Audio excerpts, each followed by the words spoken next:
안녕하세요. 결혼한 지 이제 2년 정도 된 아직은 아기 없는 새댁입니다. 제 주변은 시댁이랑 잘 지내는 친구들이 많은데 저는 지뢰라도 밟은 건지 시댁이 너무 이상해요.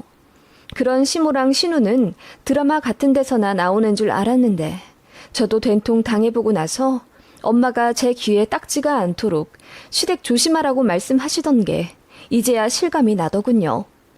저나 남편이나 평범한 집안에서 자란 그렇게 잘나지도 못나지도 않은 대한민국 평균 수준의 남녀이고요.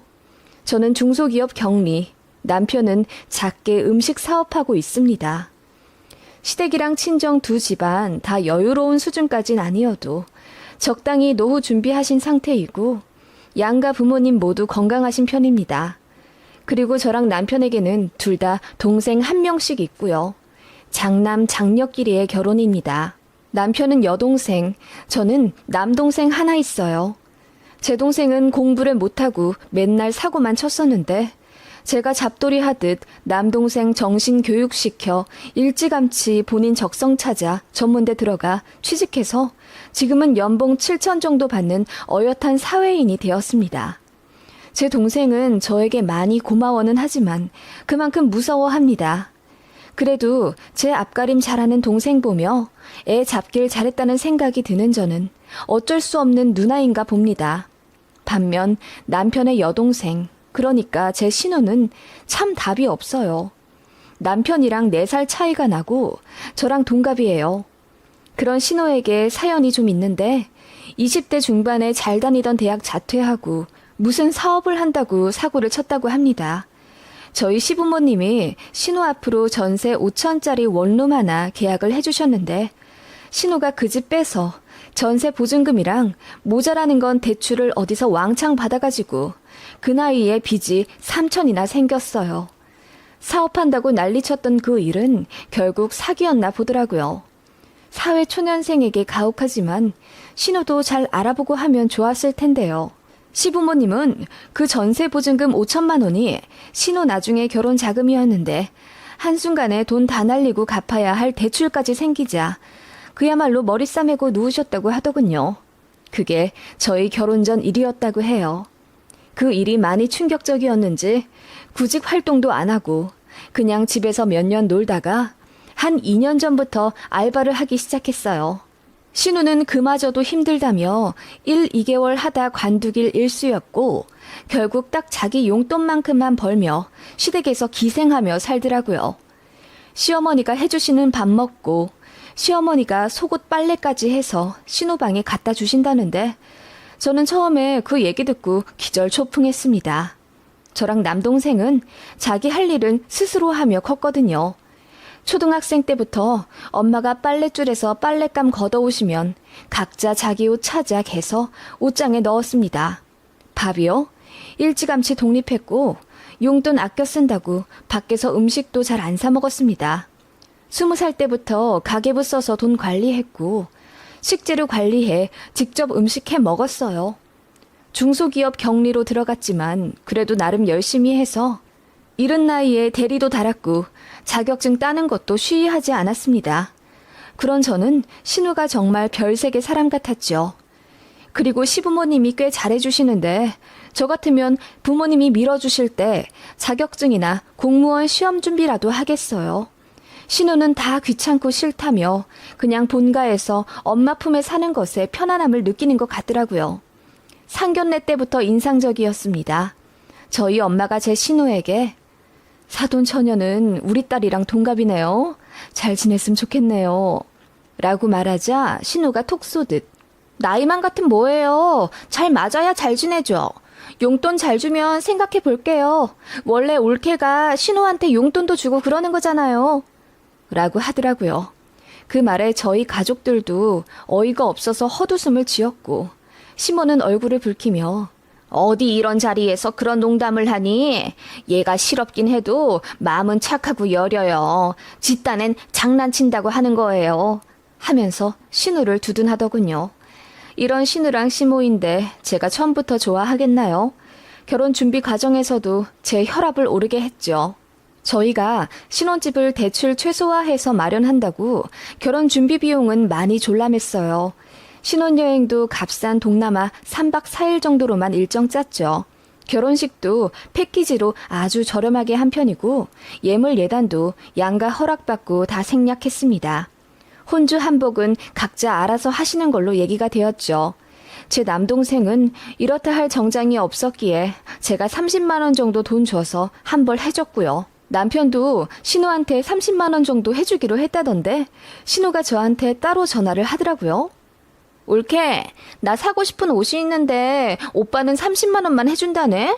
그걸로 자켓도 하나 못 사. 올케가 좀 더 해줘. 우리 자주 볼 사이인데 이런 걸로 벌써부터 쪼잔하게 굴진 않겠지? 올케가 나 20만 원만 더 줘. 계좌는 문자로 보낼게. 라고 지 할 말만 하고 끊더라고요. 저도 한성깔 하기에 그냥 씹어버렸습니다. 대신 신우는 저에게 엄청나게 삐져 있었죠. 그래서 결혼식 당일날 저한테 인사도 안 했습니다. 멀찍이서 있는 둥 없는 둥 사진만 찍고 쏙 집에 가더라고요. 신우와의 사이는 첫 단추부터 그렇게 어긋나 버렸습니다. 그 이후로 명절이나 주말에 시댁에 가게 되면 신우를 종종 마주치곤 했는데 그때마다 싹퉁머리 없이 저에게 시비를 걸곤 했어요. 올케, 왼손잡이야? 우리 오빠 올케랑 밥 먹을 때 힘들겠다. 난 왼손잡이랑 옆자리에서 앉아서 먹으면 너무 짜증나더라. 그거 완전 민폐야. 좀 고쳐. 오빠가 짜증날 일 뭐가 있어요? 마주보고 앉아서 먹지. 옆자리 앉아서 왜 먹어요, 저희가? 그런가? 아무튼 우리 집엔 왼손잡이 아무도 없는데 올케가 별종이긴 한가 봐. 무슨 말씀이세요? 시고모님도 왼손잡이시라고 시어머님이 말씀하셨는데요? 그래? 몰랐네? 그런 식으로 신우가 건들건들 저를 열받게 하면 저는 단 한마디도 지지 않고 다 되받아 쳤습니다. 그래서 신우는 저를 엄청 싫어하기 시작했죠.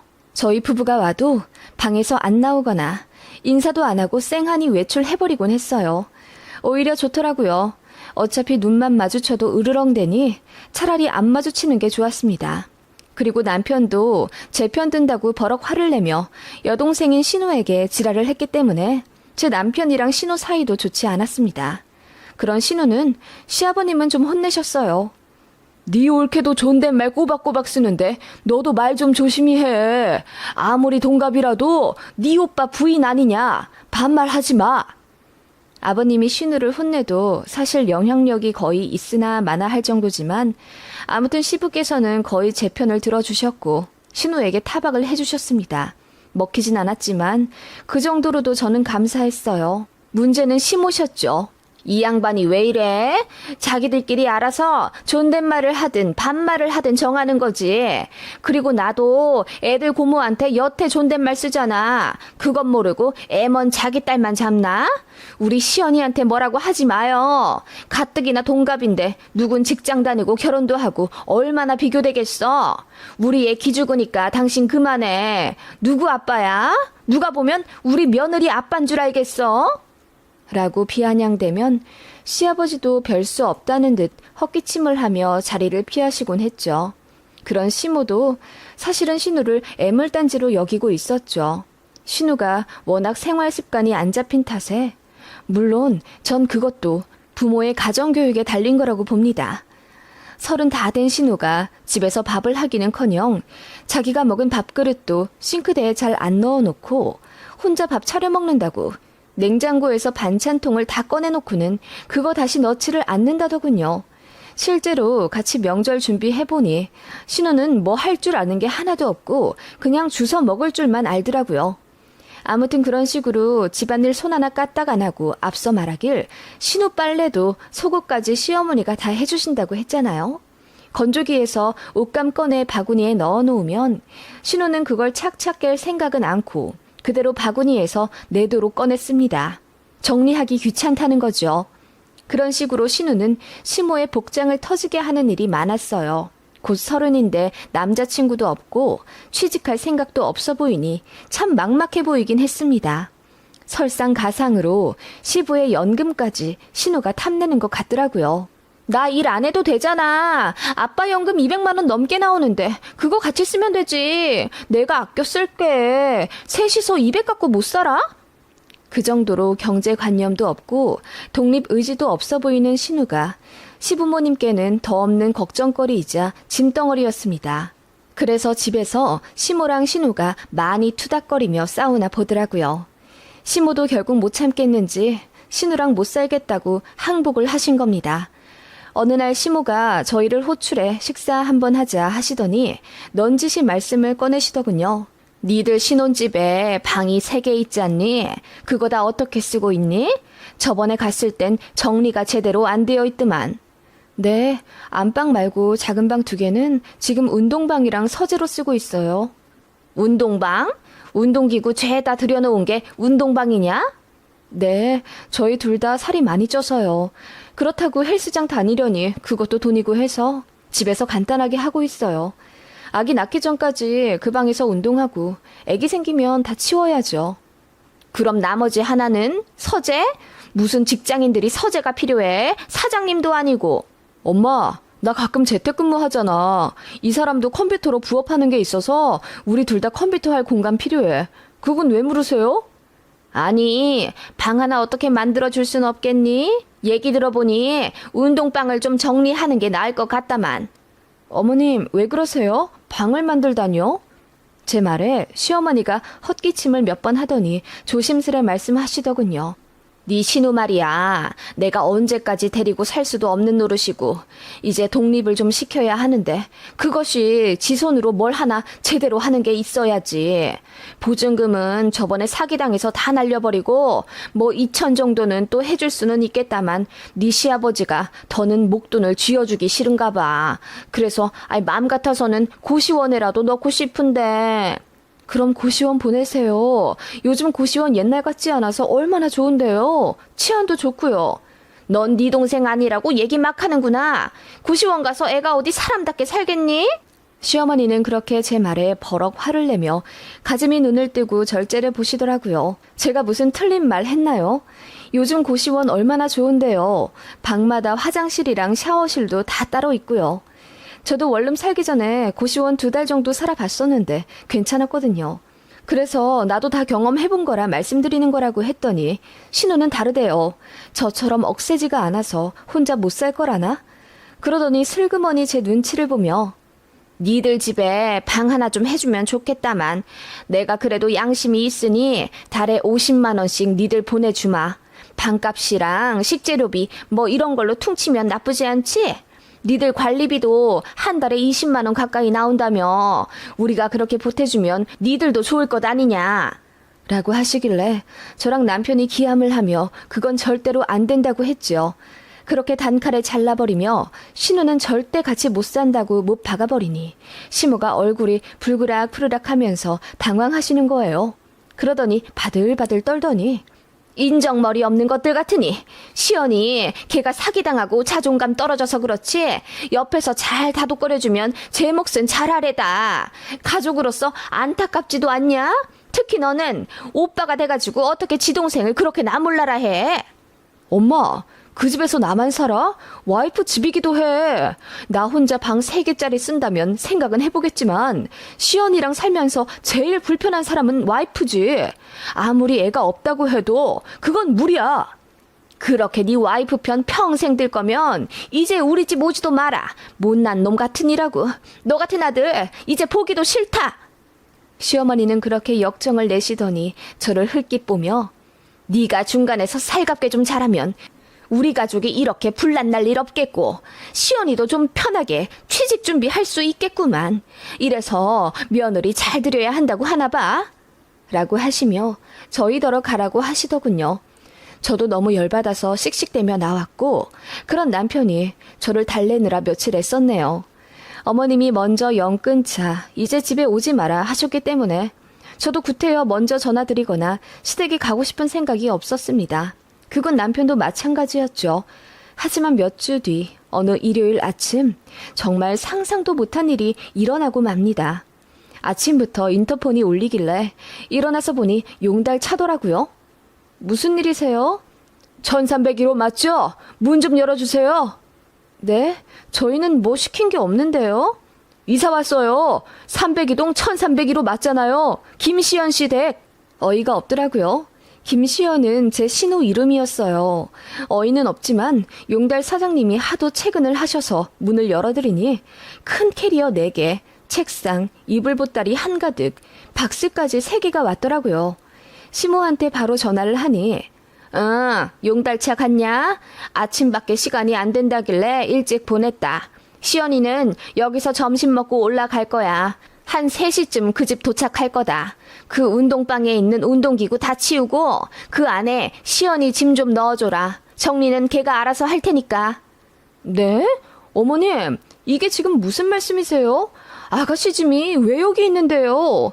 그리고 방을 정리해서 아가씨 짐을 넣어달라뇨? 지금 이게... 네 신우, 이제 거기서 살 거다. 너희랑은 얘기 길게 해서 좋을 거 다 나없겠더라. 한마디만 할게. 시연이 네 가족이다. 시집와서 어떻게 네 남편 하나만 보고 산다니? 시댁 가족 품을 줄도 알아야지. 네가 어려서 잘 모르는 거다. 나도 너만 할 때 나 네 시고모랑 몇 년 살았어. 다 그런 거다. 네 친동생이라 생각하고 우리 시연이 잘해줘라. 알겠냐? 어머님! 그렇게 어머님은 쫓기듯 전화를 끊어버렸고 다시 전화해도 안 받으시더군요. 신호한테 전화해도 마찬가지였습니다. 남편이 뒤늦게 아버님한테 전화해서 난리를 쳤지만 별 소득 없는 모양이었어요. 정말 어이가 없고 열받아서 눈물이 다 나올 지경이더군요. 방 정리요? 절대 안 했습니다. 그 짐도 그냥 복도에 다 내다 놓고 안 드렸어요. 그렇게 신호 기다렸습니다. 약속된 3시가 되자 신우가 배낭 하나 메고 쫄랑쫄랑 들어오더군요. 내 짐 왜 다 복도에 있어? 엄마가 이거 다 내 방에 있을 거라고 했는데. 내 방이요? 여기에 아가씨 방이 왜 있어요? 뭐야, 우리 엄마한테 아직도 삐졌어? 그래요, 내가 갑자기 온다고 해서 놀랄 순 있겠지. 이해해. 근데 어떡해. 나는 짐 다 갖고 와서 당장 내려가지도 못해. 정말 나 내쫓을 거야? 오빠, 대답해봐. 나 나가야 돼? 그 말에 남편이 버럭 화를 내며 말도 없이 이렇게 올라오면 당연히 내려가야지 어쩌겠냐고 소리를 질렀더니 신우가 갑자기 눈물을 글썽이며 나도 이제 취직도 하고 좀 제대로 살아보려고 그러는 거잖아. 당장 아빠가 돈도 안 해준다는데 그럼 뭐 서울역에서 살아? 취직만 하면 집 구해서 나갈게. 그러니까 좀만 봐줘. 응? 하며 눈물집을 짜내더군요. 솔직히 말해 짐까지 다 싸왔는데 별 수 없기도 했고 시어머니의 친동생처럼 대해달라는 말이 이상하게 뇌리에 꽂히더군요. 제가 제 동생 어떻게 대했는지 시모가 알면 까무러칠지도 모른다는 생각에 내심 두고 보자 라는 생각이 들기도 했고요. 저는 여자지만 남동생 무지막지하게 때렸습니다. 누나 말 무시하고 맘대로 할 때는 물론이고 나쁜 친구들이랑 어울려서 안 좋은 길로 빠질 때 제가 그놈 정말 머리도 다 뜯어버리고 팔뚝도 물어가며 잡돌이를 했어요. 공부 안 하고 엉뚱한 짓 할 때도 제가 머리채 잡아 끌고 여기저기 돌아다녀 진로 정해준 사람입니다. 저한테 맞아서 코피도 몇 번 터졌지만 저희 부모님은 저한테 고마워하세요. 저 덕분에 남동생이 바르게 자라났다고 하시면서요. 그렇게 제가 좀 잡아주고 눌러주지 않았더라면 제 동생 지금쯤 양아치 되어 있을지도 모릅니다. 그런 것도 모르면서 친동생처럼 잘해주라고? 회심의 미소가 지어지면서 신우를 내쫓으려는 남편 막았습니다. 친동생처럼 대해주시라잖아. 내 동생 생각하니 아가씨도 딱하네. 그냥 머무르게 하자. 라고 했더니 신우가 환히 웃었고 남편은 의아한 듯 고개를 갸웃하더군요. 그렇게 일단 방부터 대충 치운 뒤 신우집 넣어놨어요. 정리는 아가씨가 다 한다고 했죠? 그럼 우린 도울 일 없을 테니까 상관 안 할게요. 이거 짐 많은데 나 혼자 못해. 올케랑 오빠가 좀 도와줘야지. 짐 싸는 것도 엄마가 다 해줬단 말이야. 근데 아가씨 언제까지 나한테 반말할 거예요? 아니 이제 한 집 사는데 내가 반말하는 게 서로를 위해 좋으려나? 제 말에 신우가 당황한 듯 그럼 이제 서로 말 놓자고 하더군요. 그래, 말 놓을게. 어머님이 안 그래도 친동생처럼 대해주라 하시던데 난 내 동생한테 이 새끼야 저 새끼야 하고 불렀거든. 아가씨한텐 욕은 못할 테니 반말이라도 해야겠다. 라고 하니 신우가 벙찐 표정이더군요. 그렇게 신우랑 저의 신경전이 시작된 겁니다. 올케는 입이 대빨 나온 채 방에서 쾅쾅거리며 정리를 했고 저희는 점심으로 짜장면을 시켰습니다. 그렇게 배달된 짜장면을 식탁 위에 올리려니 신우가 나와서는 아 뭐야 나는 쟁반짜장만 먹는단 말이야. 나한테 좀 물어보고 시켰어야지 라고 하길래 월 50만 원에 쟁반짜장은 사치지 아가씨. 어머님이 나한테 월 50만 원 주신다는 거 얘기 들었지? 눈 씻고 찾아봐도 월 50만 원에 이런 집 못 구해. 게다가 전기세, 물세, 식비까지 전부 다 해서 50만 원이면 말도 안 되지. 이제 취직한다면서 현실에 대해 자각하는 시간도 있어야지 이제. 라고 했더니 신우가 저더러 치사하다더군요. 그래서 짜장면 그릇 뺏어들고 치사하면 먹지 마. 라고 했더니 신우가 눈을 동그랗게 뜨더라고요. 그래서 제가 농담이야 농담. 자 먹어. 이제 우리 집에서 반찬 투정 없는 거다.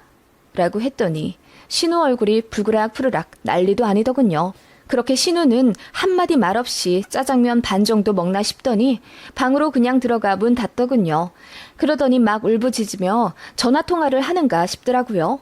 얘기 들어보니 시모한테 한탄하는 거였습니다. 올케 이상하다면서요.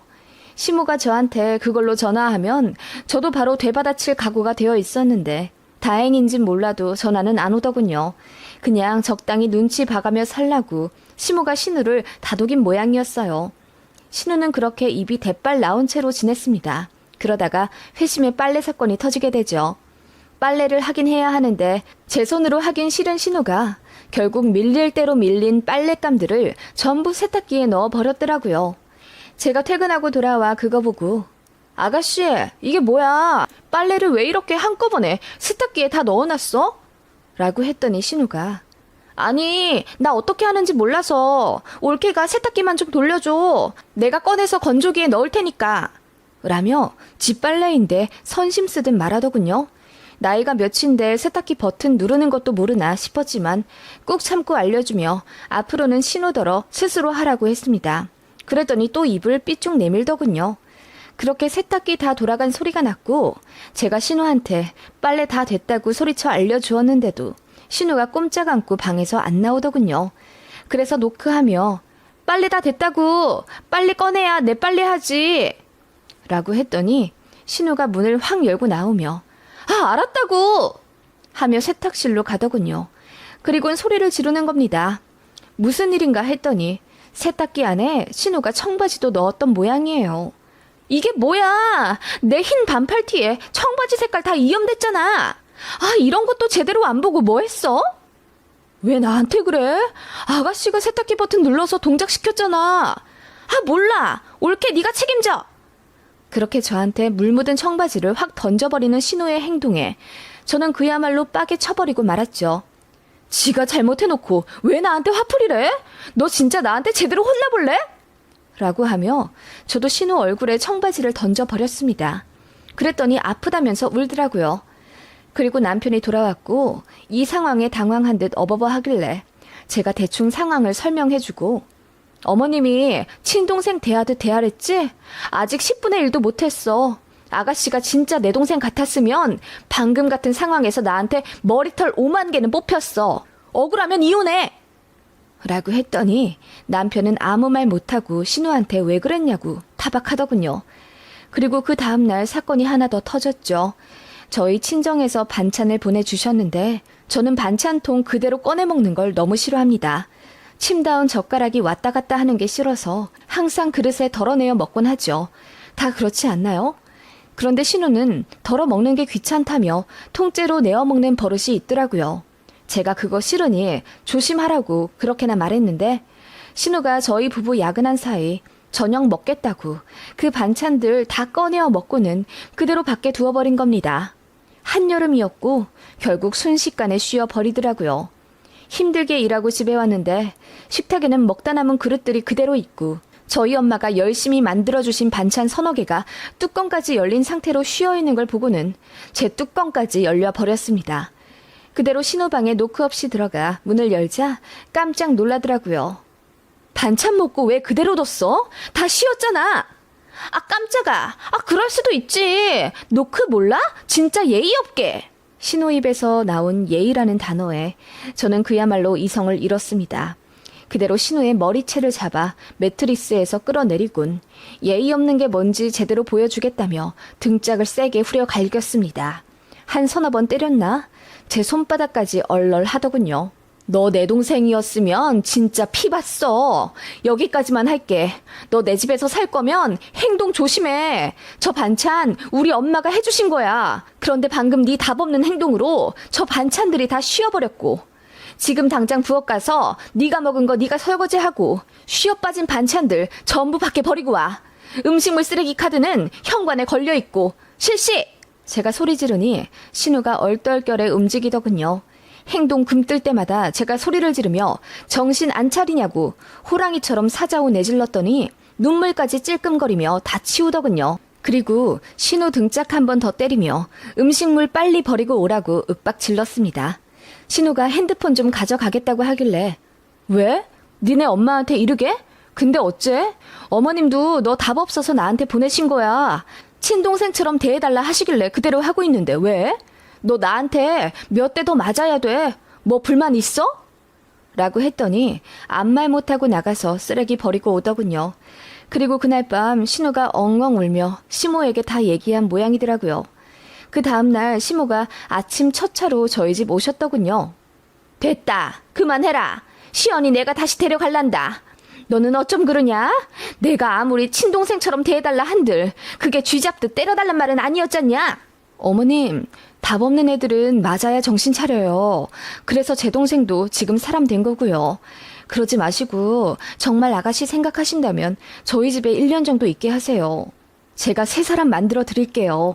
지금 고쳐야 할 생활 습관이 너무 많아요. 게으른데 꼬리도 길어서 자기 흔적은 다 남기고 다니고 빨래 하나도 제대로 못하는 서른이 어딨어요? 취직도 할 수 있게 도와줄게요. 월 50에 숙식 제공하고 사람까지 만드는 프로그램이면 엄청 싼 거 아니에요? 제가 그렇게 시모 두 눈 똑바로 뜨며 이야기하자 시모가 질렸다는 듯 아무 말도 못하더니 신호더러 짐 싸라고 하더군요. 그리고 남은 건 내일 용달 보낼 거라며 그냥 문 밖에 내어달라 하시길래 제가 너무 아쉬운 척 알겠다고 했습니다. 신우는 그렇게 어깨 잔뜩 움츠리며 저희 집에서 나갔습니다. 그 다음 명절에는 시모가 저희더러 오지 말라 하시더군요. 신우가 저 무서워한다면서요. 너무 꼬시더군요. 게다가 시모 역시 저한테 시비 걸듯 말하시는 게 없어졌다는 겁니다. 덧붙여 약간의 반전은 신우가 저한테 몇 대 얻어맞고 정말 자존심이 상해 정신 차렸는지 취직 준비를 열심히 했다고 하더군요. 제가 무시하는 게 직장 못 잡아 그러는 것 같다며 열받아 못 살겠다고 울부짖었다네요. 그해 12월 신우는 컴퓨터 관련 자격증 따서 면접 몇 번 보러 다니더니 계약직이긴 하지만 월 170만 원 정도 받는 직장 들어갔다고 하더라고요. 제 등짝 스매싱이 효험이 있긴 한가 봅니다. 그러게 왜 사람을 만만히 보고 함부로 대했을까요? 그러다 큰 코 다친다는 걸 제대로 알려준 것 같아 기분이 좋습니다.